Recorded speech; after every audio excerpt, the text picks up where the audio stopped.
Hi mga ka-Asialink and welcome back to another episode of Asialink TV, kung saan tunay na buhay, tunay na negosyo at tunay na sipag ang bida. I'm Leah Yap, your host, and today we're heading to the heart of Laguna to meet someone who proves that one person's pre-love can be another's pangkabuhayan. Meet Michael Carlos, proud owner of a kitchen goods and ukay-ukay shop. Mula sa mga kawali at kutsara hanggang jackets and jeans, Michael built his business from humble beginnings gamit ang diskarte, tiyaga at malasakit sa kanyang komunidad. Paano nga ba nagsimula ang journey niya? Ano ang sikreto niya para kumita sa ganitong klase ng negosyo at paano niya na-handle ang mga hamon na dumaan? Tara, samahan niyo kami sa kwento ni Kuya Michael dito lang sa Asialink TV.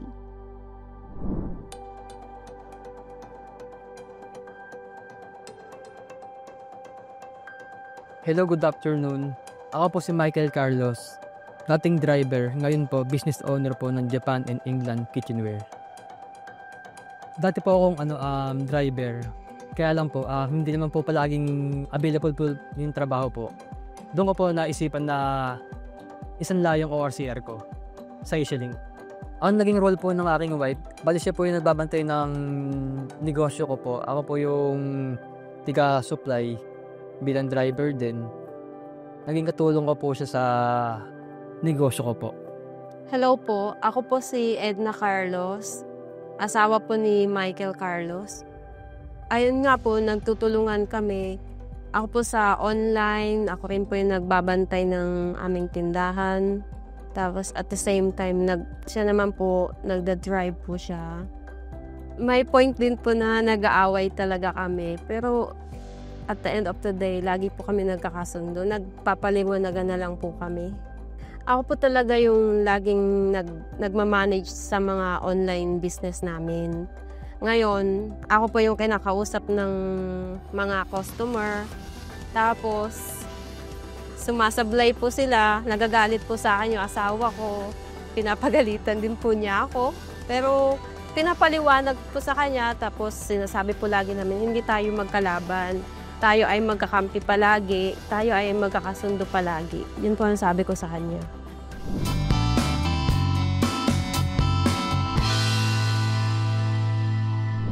Hi mga ka-Asialink, ako si Dek Labog at today's pro tip ay tungkol sa isang napaka-importanting topic para sa mga business owners. Ito ay ang business risk management para sa small and medium enterprises. Lahat ng negosyo may kakibat na risk o panganib. Pero kapag alam mo kung anong klaseng risk ang pwede mangyari, mas madali mo itong maiiwasan, ma-manage o mapaghandaan. So tara, i-breakdown natin ang karaniwang business risk na iyong kakaharapin at paano mo sila mamamanage smartly. Una, financial risk. Ano to? Ang financial risk ay tumutukoy sa mga suliraning may kinalaman sa pera o pananalapi ng negosyo, tulad ng kakulangan sa kapital sa pagpapalago ng negosyo, hindi nababayarang utang na nagdudulot ng cash flow problems, o pagtaas ng gastos dahil sa presyo ng materials, kuryente o renta. Halimbawa, isang sari-sari store na nangutang sa bangko para palakihin ang negosyo pero bumaba ang benta kaya nahirapan silang bayaran ng utang. O isang maliit na printing shop na naapektuhan ng pagtaas ng presyo ng papel o tinta kaya lumiit ang kita. Pro tip, paano i-manage ang inyong financial risk? Magplano ng maayos sa budget para sa buwanan at taunang gastos. Magtabi ng emergency fund para sa hindi inaasahang gastusin. Mag-monitor ng cash flow na mas mataas ang kita kesa sa gastos. Maghanap ng alternatibong financing gaya ng government loans or investors. Iwasan umasa sa iisang income stream. I-diversify kung kaya. Operational risk. Ano ito? Ang operational risk ay mga problema sa araw-araw na pagpapatakbo ng negosyo, tulad ng limitadong manpower, problema sa supply chain dahil sa pagkaantala ng delivery ng products, o ang kakulangan sa teknolohiya na hindi makasabay sa digital transformation. Halimbawa, isang bakery ang nawalan ng 2 baker dahil sa paglipat ng ibang trabaho kaya naapektuhan ng produksyon, o isang online seller na hindi napag-deliver ng product sa oras dahil sa pagkantala ng courier service. Pro tip, paano i-manage ang inyong operational risk? Mag-invest sa training ng empleyado para mas maging epektibo at productive sila. Magkaroon ng backup suppliers para hindi mantala ang production kung may problema sa pangunahing supplier. Gumamit ng teknolohiya tulad ng inventory systems para mapadali ang operations. I-cross-train ang team para flexible sila kung may emergencies. I-document ang mga proseso ng negosyo para mabilis ang troubleshooting. Panahon po yun na pandemic, habang nag-drive po ako, nag-start na po ako ng business. Yun nga po yung bigas ng business at saka okay. Pero nag-fail po ako doon. Tapos nag-isip po ako ng paraan, nakilala ko nga po si Asialink. Nakita ko po ang Asialink sa advertising sa Facebook. Nung nag-loan po ako, bultuhan po ang aking business, nakapos na po ako sa aking budget. Sa lang po, awa po ng Diyos, naman po, kumanda naman po yung flow. Hindi naman po kami naluwi. Kumikita pa nga po kami, kahit pa paano. Naglakas lang po ako ng loob na mag-loan po ako sa Asialink.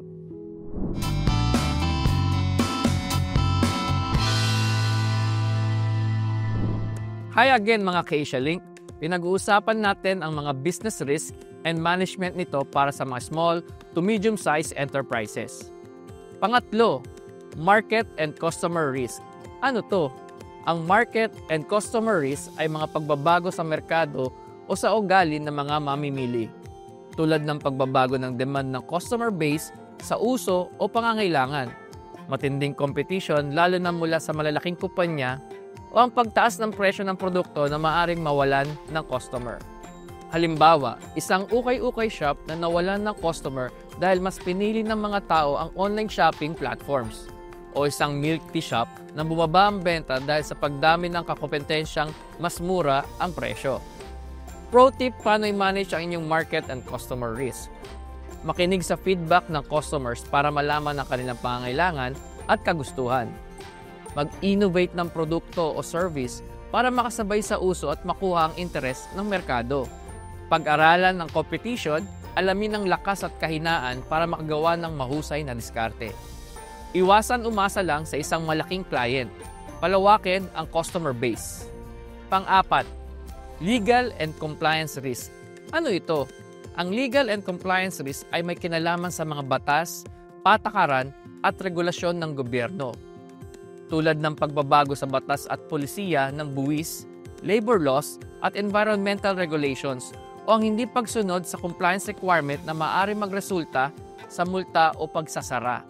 Halimbawa, isang car wash ang pinatawan ng multa dahil sa hindi pagsunod sa environmental regulations tungkol sa wastewater o isang food stall ang pansamantalang isinara ng LGU dahil sa kakulangan ng business permits. Pro tip, paano i-manage ang inyong legal and compliance risk? Panatilihing updated ang mga dokumento kagaya ng business permit, BIR registration at iba pang legal requirements. Sumunod sa mga batas at regulasyon. Magbasa o kumonsulta sa eksperto kung may bagong patakaran. Magkaroon ng compliance checklist para masiguradong nasusunod ang lahat ng requirements. Ngayon, i-recap natin ang mga pro tips ng mga na-discuss kong business risk. Sa financial risk, may sapat ka bang pondo para magpatuloy? Sa operational risk, ready ka ba kung may aberya? Sa market and customer risk, happy at loyal ba ang mga customers mo? Sa legal and compliance risk, ayos ba ang business papers mo? Natural ang risk sa negosyo, pero kung may plano ka, mas malaki ang chance mong magtagumpay. Dito sa Asialink, naniniwala kami sa prepared at smart na negosyante. Ako si Dek Labog and this has been your Asialink Pro Tip. Tara, let's grow your business the smart way. Kita-kits ulit mga ka-Asialink.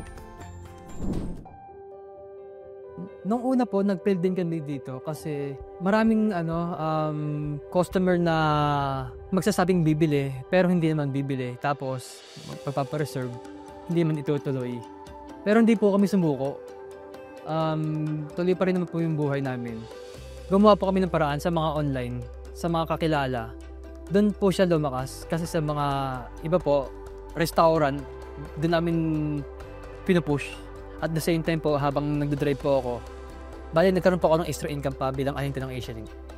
May mga client po ako na nag-i-inquire sa akin kasi binibigyan ko sila ng flyers eh.